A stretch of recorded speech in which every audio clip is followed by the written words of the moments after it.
시청자 여러분 안녕하십니까. 하루의 뉴스를 정리해드리는 YTN 뉴스라이트입니다.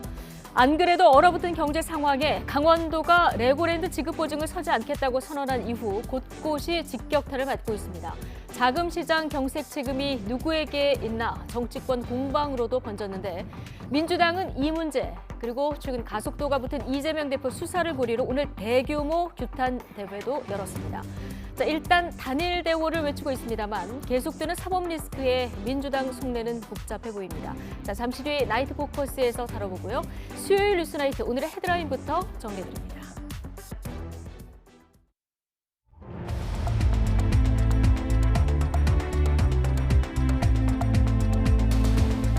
10월 26일 수요일 뉴스나이트 주요 뉴스입니다. 윤석열 대통령은 민주당의 시정연설 불참에 대해 30년 넘게 이어진 헌정사 관행이 무너졌다고 비판했습니다.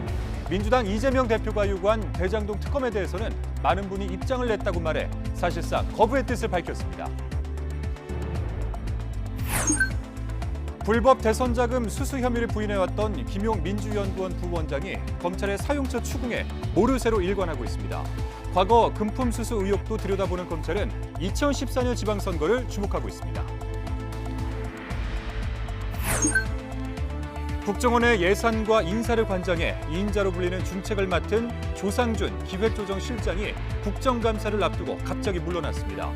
검사장 출신의 윤 대통령의 최측근으로 알려져 있어 이를 놓고 각종 추측과 해석들이 나오고 있습니다.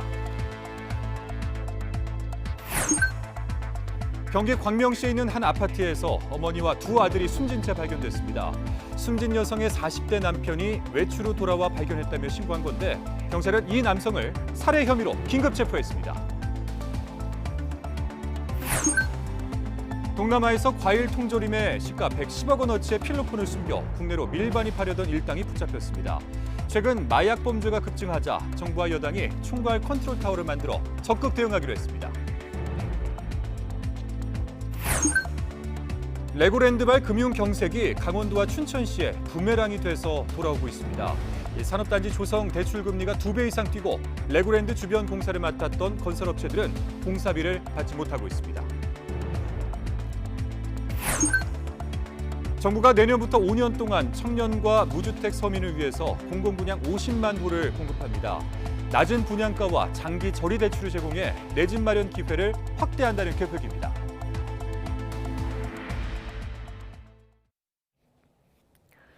네, 더불어민주당이 대통령 시정연설에 불참한 데 대해서 오늘 윤석열 대통령 헌정사에 30여 년 넘게 이어진 관행이 무너졌다는 말로 비판했습니다. 자, 민주당 이재명 대표의 특검 요구에는 답하지 않았는데 사실상 거부한 것으로 풀이됩니다. 박소정 기자입니다. 국회 시정연설 이튿날 출근길, 윤석열 대통령은 예산안의 의미를 거듭 설명했습니다. 건전 재정 기조로 금융 안정을 꾀한다는 정부의 확고한 정책 방향을 국내 시장에 알림으로써 국제 신인도를 확고하게. 야당을 향해선 법정 시한 안에 예산안 심사를 마쳐 집행할 수 있도록 협조해달라고 거듭 요청했습니다. 더불어민주당의 불참으로 이른바 반쪽 시정연설이 된 데 대해선 30여 년 헌정사의 관행이 무너졌다고 비판했습니다. 하나의 관행으로 굳어져 온 것이 어제부로 무너졌기 때문에 대통령 시정연설에 국회의원들이 불참하는 이런 일들이 종종 생기지 않겠나 싶고. 그러면서 대통령뿐 아니라 국회에 대한 국민 신뢰가 더 약해진다며 국회를 위해서도 바람직한지 생각할 여지가 있다고 꼬집었습니다. 시정연설에서 협치라는 단어가 없었던 이유는 이같이 답했습니다. 시정연설에서 야당이라는 말은 안 썼지만 국회의 협력이 필요하고 협조가 중요하다는 것을 계속 강조했습니다. 민주당 이재명 대표가 요구한 대장동 특검에 대한 입장을 묻자 윤 대통령은 이미 많은 분이 입장을 냈다면서 즉답하지 않은 채 등을 돌려 집무실로 향했습니다. 앞서 국민의힘 주호영 원내대표와 정진석 비상대책위원장은 특검 요구가 검찰 수사 시간 끌기이자 물타기라고 강하게 비난하며 거부한 바 있습니다. 윤 대통령은 즉답하지 않았지만 이런 여당 지도부의 발언을 지칭하면서 사실상 특검 요구를 다시 한번 일축한 것으로 해석됩니다. YTN 박소정입니다.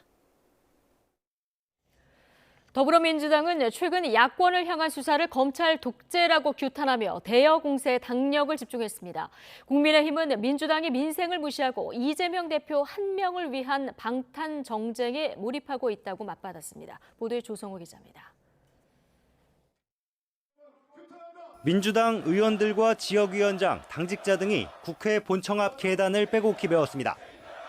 정치 검찰을 앞세운 공안 통치로 야당 탄압과 전 정부 공격에 국력을 소진하고 있다며 윤석열 정부를 한 목소리로 규탄했습니다.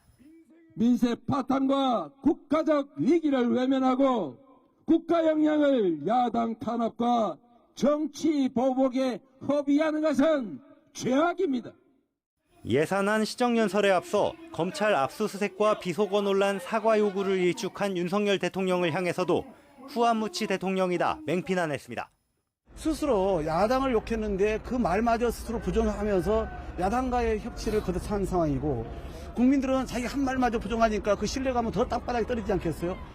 국민의힘은 시정연설 불참을 비판하면서 민주당과 이재명 대표를 겨냥한 공세를 이어갔습니다. 사법 리스크에 직면한 당대표를 보호하기 위해 민생을 내팽개치고 국민을 무시하는 거라고 질타했습니다. 지금 벌어진 이 사건들은 민주당의 사건이 아닙니다. 이재명 개인의 사건이죠. 다수 의석이라는 입법권을 자신의 범죄 은폐 수단으로 삼는 것. 규탄대회 역시 공당의 책무를 망각한 국민 눈속이 많은 방탄 정쟁이라고 깎아내렸습니다. 만사를 정쟁으로 일관하는 어긋난 정치 사용법으로 민생을 외면한 채 이재명 방탄만을 외치고 있습니다. 정부 예산안을 둘러싼 신경전도 가열되고 있습니다. 서민에게 필요한 예산을 삭감한 비정한 예산이라는 야당과 재정 건전성 확보가 우선이라는 여당의 양보 없는 줄다리기가 이어지고 있습니다.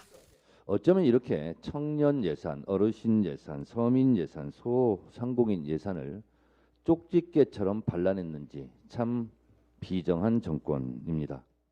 자금 시장이 경색이 되어 있고 전 세계가 허리띠를 졸라매고 있거든요. 그렇지 않으면 인플레이션을 잡을 수가 없어요. 건전 재정을 하겠다라는 것이 저는 가장 큰 의미로 보여지고요. 예산 심사를 앞두고 여야 할 것 없이 저마다 방식으로 민생을 얘기하고 있지만 반환점을 돈 정기국회에서 예산과 민생 법안 논의는 여전히 정쟁 뒤로 밀려있는 모양새입니다. YTN 조성호입니다. 불법 대선 자금을 받은 적이 없다며 혐의를 강하게 부인해온 김용 민주연구원 부원장이 자금 사용처 등 검찰 추궁의 구체적인 진술을 거부하고 있습니다. 검찰은 김 부원장의 과거 다른 금품 수수 의혹도 들여다보고 있는데 특히 지방선거가 있던 2014년에 주목하고 있습니다. 보도에 김다연 기자입니다.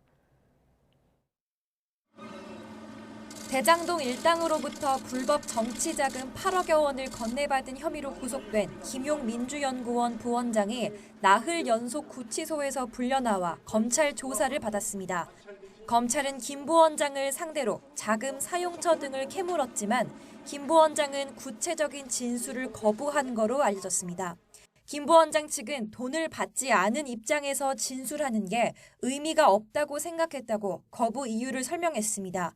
검찰이 기록으로 갖고 있을진 몰라도 유동규 전 성남도시개발공사 기획본부장의 진술 말고는 증거가 없는 상황이라고도 주장했습니다. 김 부원장은 입을 열지 않고 있지만 유 전 본부장과 자금원 역할을 한 남욱 변호사, 전달자였던 정민용 변호사 등 관련자의 진술은 일치하고 있습니다. 검찰은 진술 외에도 돈 전달 정황이 담긴 메모와 전달 장소로 지목된 아파트 주차장에 차량 출입 내역과 같은 물적 증거도 확보한 상황입니다. 검찰은 자금 사용처 추적과 함께 김 부원장의 다른 금품 수수 의혹도 들여다보고 있습니다. 검찰이 주목하는 시기는 지방선거가 있던 2014년으로 미래신도시 개발 특혜 사건 공소장에도 관련 내용이 적시돼 있습니다. 공소장엔 유 전 본부장이 대장동 일당에게 부동산 개발 사업을 계속하려면 이재명 당시 성남시장의 재선이 중요하다고 말했다는 내용이 적혀 있습니다. 또 남 변호사가 유 전 본부장에게 지방선거 무렵인 2014년 6월까진 자금을 마련하겠다고 했던 대목도